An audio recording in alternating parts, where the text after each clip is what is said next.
Assalamualaikum warahmatullahi ta'ala wabarakatuh. Sahabat Bawaslu, bertemu kembali dengan saya Jak Korib, podcast Bawaslu Kabupaten Probolinggo yang selalu mengetengahkan dan menghadirkan narasumber yang luar biasa. Dan kali ini, sahabat Bawaslu, kami menghadirkan sosok yang luar biasa. Beliau adalah Ketua Komnas Perlindungan Anak Kabupaten Probolinggo dan beliau berkenan hadir ke Bawaslu Kabupaten Probolinggo. Dan sangat banyak yang ingin kami tanyakan kepada beliau tentang perlindungan anak dan juga tentang bagaimana pendapat beliau tentang anak dalam pemilu dan pilkada. Baik, untuk menyingkat waktu, mari kita sapa beliau. Assalamualaikum Ibu Puji Astuti ya. Waalaikumsalam. Sarjana sosial. Warahmatullahi wabarakatuh. Alhamdulillah, terima kasih Ibu telah berkenan hadir di podcast Bawaslu Kabupaten Probolinggo. Kami Bawaslu Kabupaten Probolinggo sangat mensupport dan sangat mendukung sekali terkait dengan memperjuangkan atau perlindungan terhadap hak-hak anak. Oleh karena itu, ketika kami dihubungi oleh teman kami bahwa dari Komnas Perlindungan Anak akan hadir di Kabupaten Probolinggo, saya sangat senang dan sangat bangga sekali. Terima kasih kehadirannya.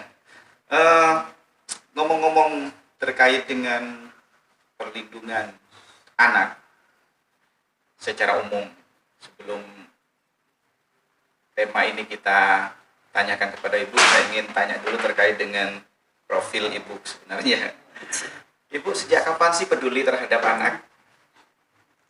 Saya terlahir di tahun 68, Pak. Iya. Sejak saya lulus SMP tahun 85, saya sudah ingin menjadi seorang guru. Ingin mengabdi kepada negara, ingin menyumbangkan ilmu kepada negara melalui pendidikan. Akhirnya saya masuk di SPG. Setelah saya masuk di universitas melalui PMDK, ajang PMDK di UNS.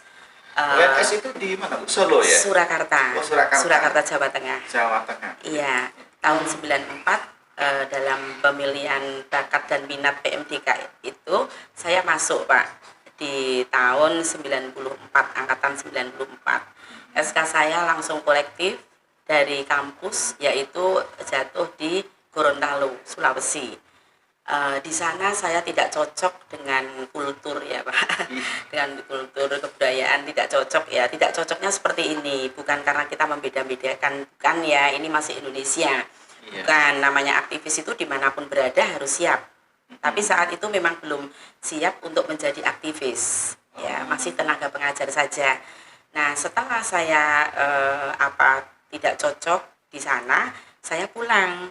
Saya menyampaikan sama orang tua saya tidak mau menjadi pegawai negeri dan saya ingin mengabdi menjadi seorang aktivis di perlindungan anak. Akhirnya di tahun 2014 saya baru menemukan lembaga perlindungan anak yang waktu itu namanya TRC, Pak. Yang diketuai Bu Naomi Supriyadi. Itu dari Komnas juga. Karena logonya hampir sama ya, Pak. Itu ketika masih di Surakarta nggih, Bu? Iya, di Surakarta tahun 2014 itu TRC saya. TRC itu Tim Reaksi Cepat Perlindungan Anak Indonesia. Nah, setelah ini saya berada di Probolinggo, banyak sekali permasalahan yang saya hadapi. Permasalahan diantaranya karena saya mungkin belum bisa bersosialisasi dengan dinas ya, Pak ya. Karena saya juga belum mempunyai senjata yang kuat. Intinya saya belum banyak kenal dengan sinergi dengan penduduk sehingga tidak bisa membawa saya kemanapun saya berada. Karena di Probolinggo itu bahasanya Madura. Saya masih bingung. Masih bingung, Mbak. Iya. Terus orang-orang di sekitar saya tinggal itu pun juga karena banyak orang sepuh ya, sehingga tidak bisa berbahasa Indonesia secara lancar. Betul dan sekali. Bahasa Jawa pun di sini saya juga tidak bisa memahami. Nah, tidak sama, Pak, bahasa Jawa. Oke. Ngomong-ngomong masih tadi saya bincang-bincang tadi, Ibu katanya dulu pernah menjadi pegawai negeri sipil, Bu. Iya, PNS. Tiba-tiba Pak. loncat ke seorang aktivis itu gimana ceritanya, Bu? Dulu. Nah itu Pak, kita melihat beberapa kasus anak. Waktu itu saya melihat anak, banyak sekali kasus anak kekerasan di sekolah. Karena saya seorang pendidik Pak, Iya. saya dari tahun 88 sudah mengabdi ya Pak. Keluarga saya juga pendidik juga, orang tua, kakak-kakak saya, keduanya juga pendidik juga. Nah menikah saya melihat dari sisi situ Pak. Iya. Yang sering saya dengar itu mahasiswa dicabuli. Anak-anak sekolah kalau guru mengajar itu kalau tidak taat apa katanya Bu Guru, tidak fokus dilempar dengan penghapus. Akhirnya kepalanya sakit, kena matanya juga, kena pipinya, kena jidatnya. Iya, iya. Nah, seperti itu. Terus saya membaca Undang-Undang Perlindungan Anak. Waktu itu masih 2012 ya, Pak. Ya, sekarang kan pakainya 2014. Sudah 2014. Iya, itu saya pelajari sedikit demi sedikit karena saya bukan orang hukum. Betul. Nah, dan setelah saya tahu, saya ingin sekali bagaimana hak-hak anak mengenai perlindungan ini benar-benar ditegakkan. Jangan sampai ada pelanggaran. Yang pertama saya melihat di tingkat sekolah.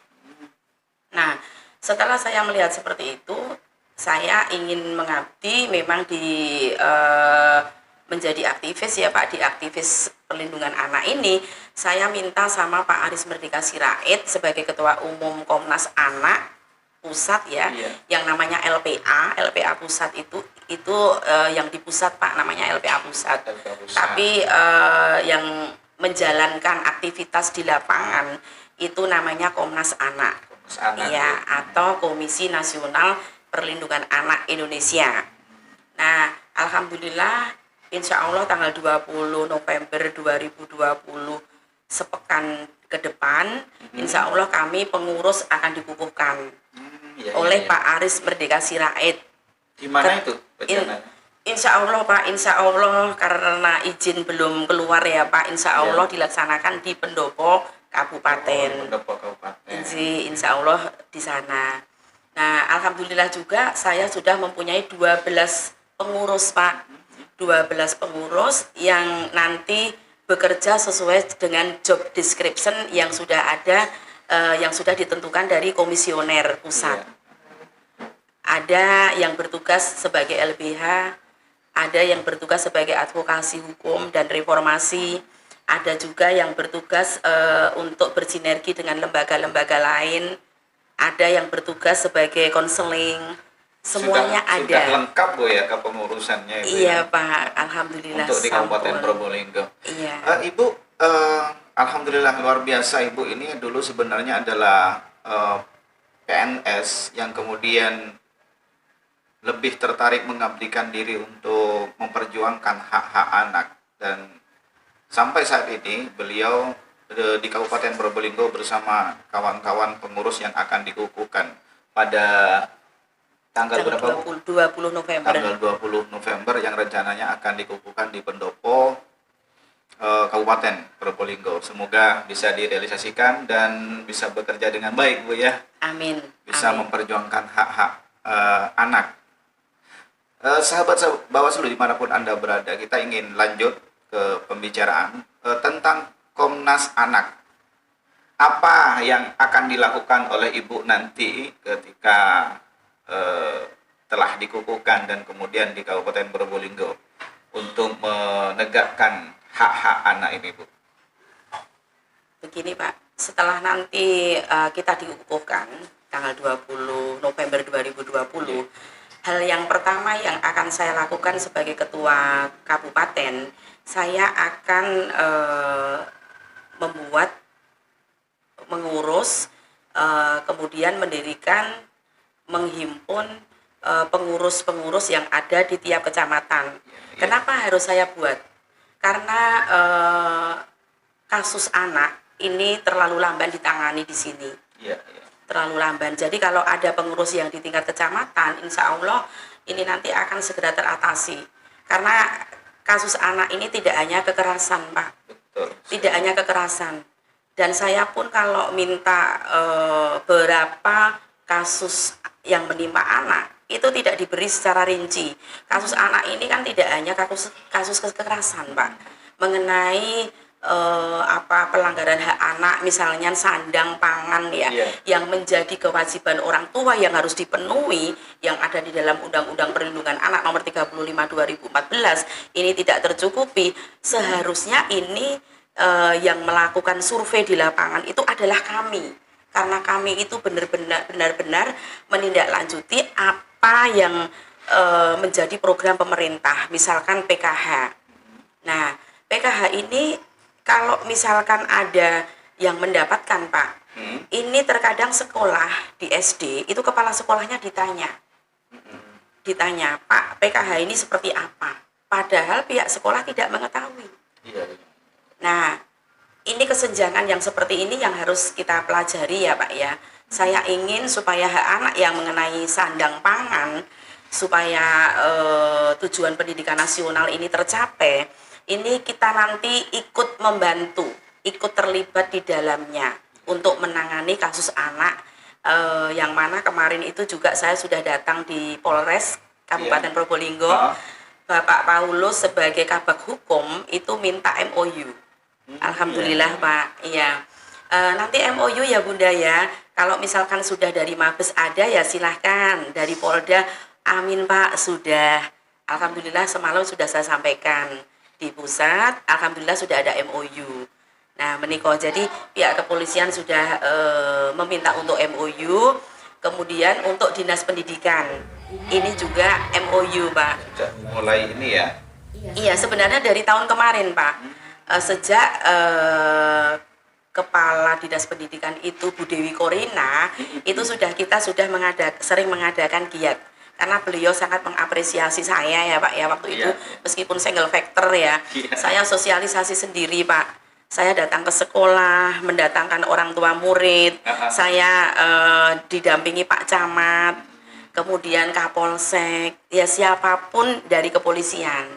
Ya kalau masalah anak ini saya tidak hanya mengacu ke masalah bab pangan ya Pak ya, bukan, tetapi masalah perlindungan, karena perlindungan ini menjadi kewajiban kita semua. Betul sekali. Jadi tidak hanya kita mempunyai anak itu kewajiban kita dalam 10 anak yang ada di undang-undang, tidak, tetapi mengenai perlindungan anak itu menjadi kewajiban kita semua. Ya betul sekali Bu, menjadi kewajiban kita semua. Sahabat Bawaslu,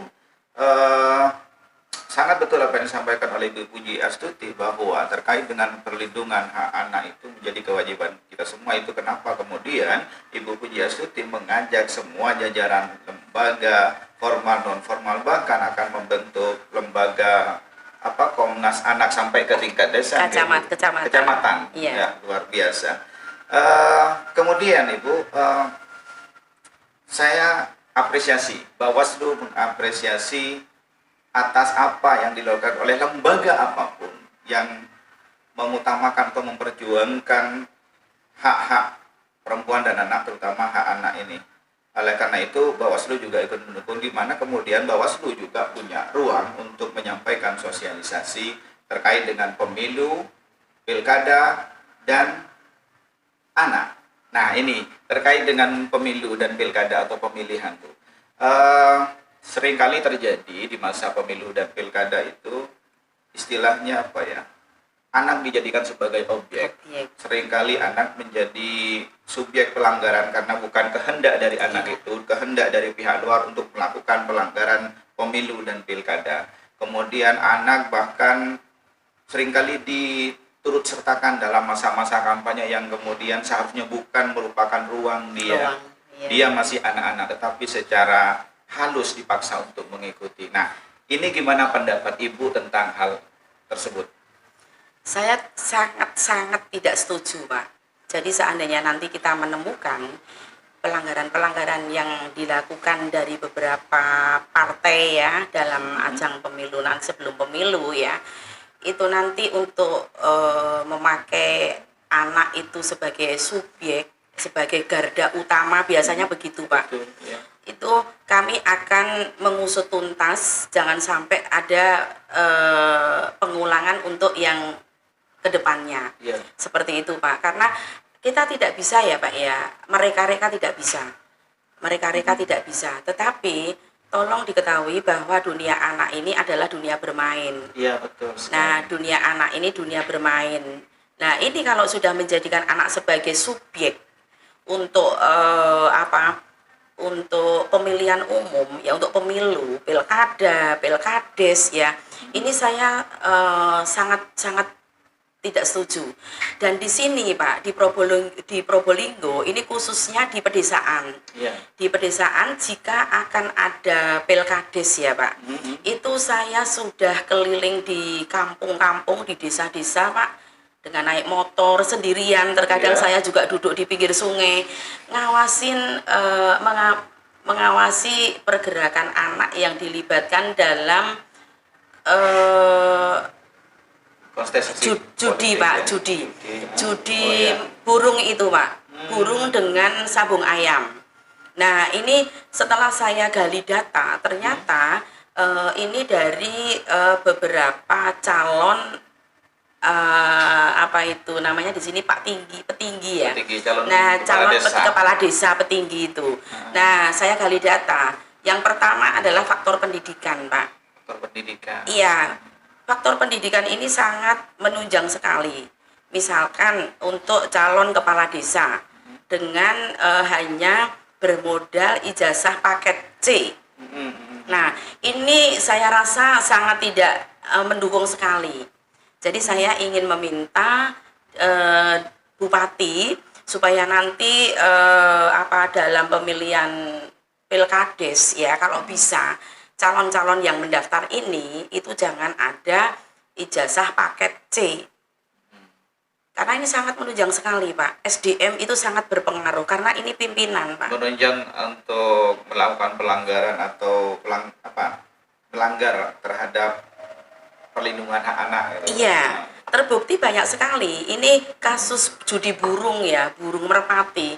Itu di setiap kecamatan pasti ada bosnya. Gitu ya. Iya, saya lihat awalnya karena saya itu tabu masalah seperti itu, Pak, nggak tahu.